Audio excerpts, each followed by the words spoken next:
Hello guys, welcome back to my channel H TV Suman চ্যানেলে তোমাদের সবাইকে জানাচ্ছি স্বাগত। আর আজকের এই ভিডিওটি খুবই ইনফরমেটিভ হতে চলেছে শুধুমাত্র তোমাদের জন্য।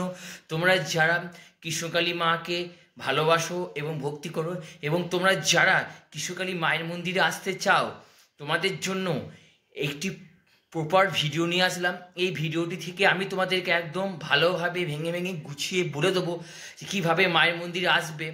তো মায়ের মন্দিরে আসার দুটো রাস্তা, একটা হচ্ছে তোমরা বর্ধমান স্টেশন থেকে কিভাবে আসবে, আর হচ্ছে আলিশা বাস স্ট্যান্ড থেকে কিভাবে আসবে। তো তোমরা ভিডিওটি কাইন্ডলি শেষ অবধি দেবে, কোথাও স্কিপ করবে না, কারণ স্কিপ করলে তোমরাই অনেক ইনফরমেশন মিস করে যাবে, পরবর্তীকালে কিন্তু তোমাদেরই সমস্যা হবে। তাই তোমরা স্কিপ না করে ভিডিওটি শেষ অবধি দেখো। তো প্রথমে আমি তোমাদের বলবো যে তোমরা ট্রেনে করে কিভাবে আসবে। এবার ট্রেনে করে যখন তোমরা বর্ধমান প্ল্যাটফর্মে নামবে, ওখান থেকে নামার পরে কিন্তু তোমরা দু জায়গা থেকে আসতে পারবে। প্রথম হচ্ছে 1 নম্বর প্ল্যাটফর্ম থেকে আসতে পারবে, আর একটা হচ্ছে 8 নম্বর প্ল্যাটফর্ম থেকে তোমরা আসতে পারবে। এবার আমি তোমাদেরকে প্রথমে বলবো 1 নম্বর প্ল্যাটফর্ম থেকে কিভাবে আসবে। 1 নম্বর প্ল্যাটফর্ম থেকে তোমরা বাইরে বেরিয়ে যাবে। বাইরে বেরিয়ে গিয়ে সামনে দেখবে একটা বড় টোটো স্ট্যান্ড, সেখানে টোটো ওলাকে বলবে যে আমি হ্যাচারি যাব, শ্রীপল্লী হ্যাচারি। কারণ শ্রীপল্লী হ্যাচারির মধ্যেই আছে কৃষ্ণকালী মায়ের মন্দির। তো শ্রীপল্লী হ্যাচারি যাব বললেই তোমাদেরকে টোটো ওলারা নিয়ে যাবে। আর শোনো, টোটো ভাড়া কিন্তু 30 টাকা, আর হার্ডলি 40 টাকা হতে পারে, কিন্তু 30 টাকার বেশি কিন্তু তোমরা দেবে না। 30 টাকায় হচ্ছে টোটো ভাড়া। এবার তোমরা যারা 8 নম্বর প্ল্যাটফর্মে নামবে, 8 নম্বর প্ল্যাটফর্মে নেমে একটু এগিয়ে যাবে, অনেকটা এগিয়ে যাবে। এগিয়ে গিয়ে দেখবে বাঁ সাইডে করে অনেকগুলো স্ট্যান্ড আছে, সাইকেল স্ট্যান্ড বা বাইক স্ট্যান্ড। ওই বাইক স্ট্যান্ডের পাশেই দেখবে অনেকগুলো টোটোওয়ালারা দাঁড়িয়ে থাকে। ওনাদেরকে শুধু বলবেন এই একই, শ্রীপল্লী যাব, কৃষ্ণকালী মায়ের মন্দির যাব। ওনারা কিন্তু তোমাদেরকে নিয়ে যাবে কৃষ্ণকালী মায়ের মন্দির। সেক্ষেত্রে ভাড়াটা কিন্তু একটু বেশি হতে পারে, 40 টাকা, কেউ কেউ 50 টাকাও বলে। তো যাই হোক, তোমরা একটু নিজেদের মতো করে একটু বার্গেনিং করে নিও, দিয়ে তোমরা কৃষ্ণকালী মায়ের মন্দিরে আসতে পারবে। এরপর আমি তোমাদেরকে বলবো যে তোমরা কিভাবে আলিশা বাস স্ট্যান্ড থেকে আসবে। এটা কিন্তু খুবই গুরুত্বপূর্ণ। দেখো, আলিশা বাস স্ট্যান্ডে বাস দাঁড়ায়, তোমরা বাসে করে এসে আলিশা বাস স্ট্যান্ডে নামলে, ঠিক আছে। এরপরে তোমরা যারা ইয়ং আছো, মানে স্ট্রং আছো, তোমাদেরকে বলবো একটু হেঁটে আসো। এই অনেকটা হেঁটে আসার পরে ওইখানে স্থানীয় কোনো দোকানদারকে বলবে যে আমরা হ্যাচারি যাব। তাহলে ওনারা একটা রাস্তা তোমাদেরকে দেখিয়ে দেবে, যে একটা গলির মতো রাস্তা। তো সেই রাস্তাটা দিয়ে প্রায় 20 থেকে 25 মিনিটের মতো হাঁটলেই তোমরা মায়ের মন্দির পেয়ে যাবে।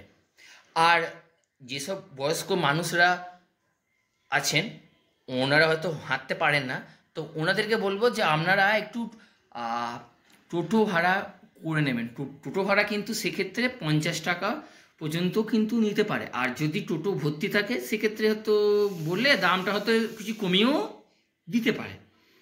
তো এইভাবে তোমরা আসবে। এবার তোমরা শ্রীপল্লী হ্যাচারি রোডে তো আসলে, এবার তোমরা আসার পরে দেখবে বাঁ দিকে নন্দনকানন বলে একটি জায়গা আছে। ওই শ্রীপল্লী হ্যাচারিতে এসে তোমরা যারা হয়তো বুঝতে পারবেন না, অবশ্যই বলবে যে নন্দনকাননটা কোথায়।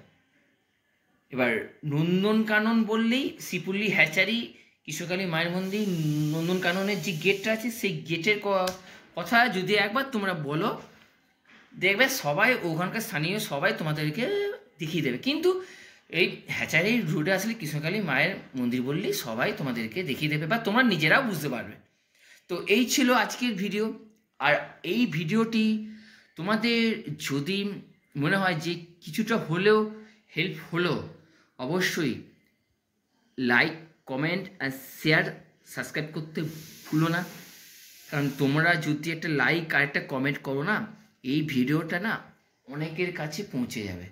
এবার অনেকের কাছে পৌঁছালে তারাও এই ভিডিওটি দেখতে পাবে। তাহলে তারাও যদি মনে করেন যে আমরা মায়ের মন্দিরের কাছে আসবো, তাহলে তারাও মায়ের মন্দিরে আসতে পারবে, তাই না? আর ভিডিওটা যেহেতু তোমাদের সকলের উদ্দেশ্যেই বানানো, তো প্লিজ ভিডিওটি একটু শেয়ার করে দাও। আর একটা কথা তোমরা মনে রাখবে, তোমাদের একটা কমেন্ট আমাকে অনেকটা উৎসাহিত এবং আনন্দিত করে তোমাদের জন্য ভালো ভালো ভিডিও নিয়ে আসার জন্য। এবং তোমরা যারা কৃষ্ণকালী মায়ের ভক্তরা আছো, আমার ভিডিও দেখো, তোমাদেরকে জানাই অসংখ্য ধন্যবাদ এবং বিনম্র শ্রদ্ধা। এবং আমার চ্যানেলে আরও অনেক কালী মন্দিরের ভিডিও আছে, আমি এরপরে আরও দেবো। তো তোমরা সেই কালী মন্দিরের ভিডিওটাও যখন আমি দেবো প্লিজ তোমরা একটু দেখো, তোমাদের জন্যই তো বানানো। তো বিভিন্ন রকমের কালী মন্দিরে যখনই কোনো ভিডিও দেবো তোমরা দেখো, আশা করি তোমাদের ভালো লাগবে। আর কমেন্ট বক্সে অবশ্যই কমেন্ট করো, জয় কৃষ্ণকালী মায়ের জয়, জয় মঙ্গলা মায়ের জয়, জয় সোনা মায়ের জয়, আর জয় শ্রীকৃষ্ণ গোবিন্দের জয়। রাধে রাধে বন্ধুরা, তোমার সঙ্গে দেখা হচ্ছে আবার পরবর্তী ভিডিওতে।